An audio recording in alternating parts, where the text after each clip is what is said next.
খুবই মজাদার এবং সফট একটা বিস্কিটের রেসিপি খুঁজে থাকলে আজকের রেসিপিটি আপনার জন্য, যেটা মুখে দিতেই মিলিয়ে যাবে। হ্যালো এভরিওয়ান, ওয়েলকাম জানাচ্ছি শ্রুতিস হেলদি কিচেনে। আজকে আমি আপনাদের তৈরি করে দেখাবো ঘরে থাকা মাত্র 3টা উপকরণ দিয়ে খুবই মজাদার এবং সফট একটা বিস্কিট, যেটা যে কেউ তৈরি করে নিতে পারবে।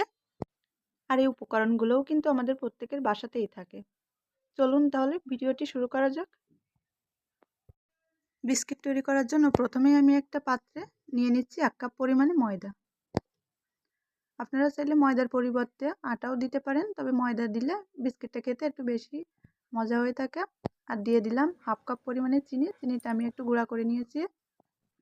আর এখন অল্প অল্প সয়াবিন তেল দিয়ে মসৃণ একটা ডো তৈরি করে নিব। আপনারা চাইলে কিছুটা পরিমাণে ঘিও দিতে পারেন, সেক্ষেত্রে বিস্কিট খেতে আরও একটু বেশি মজা হয়ে থাকে। তো দেখতে পাচ্ছেন এর মধ্যেই আমি কিন্তু মেখে নিয়েছি। এখন হাত দিয়ে চেপে চেপে এভাবে করে আমি বিস্কিটের শেপ দিয়ে নিব। আর আমি এখানে গোল করে তৈরি করব বিস্কুটগুলো, যার কারণে গোল শেপ দিয়ে নিচ্ছি। আপনারা চাইলে যে কোনো শেপেরই তৈরি করে নিতে পারেন। আর এখানে প্লেটে আগে থেকে আমি কিছুটা পরিমাণে ঘি ব্রাশ করে নিয়েছি। এখন বিস্কুটগুলো একে একে প্লেটের উপরে বসিয়ে দিলাম। আর এখন ছুরির সাহায্যে একটু দাগ টেনে দিচ্ছি, যাতে করে বিস্কিটগুলো দেখতে একটু সুন্দর হয়।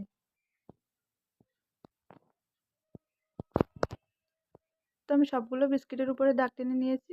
আর একটা করে কিশমিশও বসিয়ে দিয়েছি।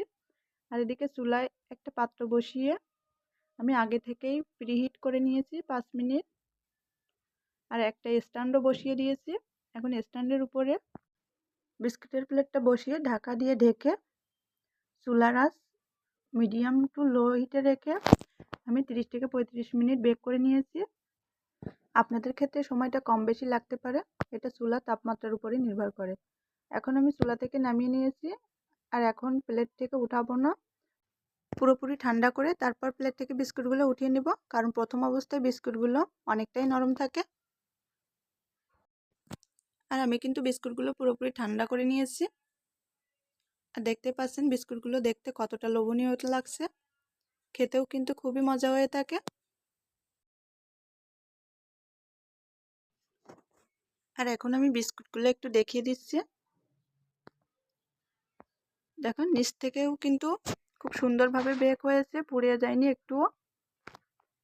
দেখতে কতটা আকর্ষণীয় লাগছে। আর আমি এখন একটু ভেঙে দেখিয়ে দিচ্ছি যে বিস্কুটের ভিতরটা কেমন হয়েছে। আর এই বিস্কুটটা খেতে কিন্তু খুবই মজা হয়ে থাকে। বাসায় অবশ্যই একবার ট্রাই করে দেখবেন। আর রেসিপিটি ভালো লাগলে অবশ্যই লাইক কমেন্ট শেয়ার করতে ভুলবেন না। পেজে একটা ফলো দিয়ে অবশ্যই পাশে থাকবেন। আজকের মতো এখানেই বিদায় নিচ্ছি। দেখা হবে অন্য কোনো ভিডিওতে। ততক্ষণ পর্যন্ত সবাই ভালো থাকুন, সুস্থ থাকুন। ধন্যবাদ।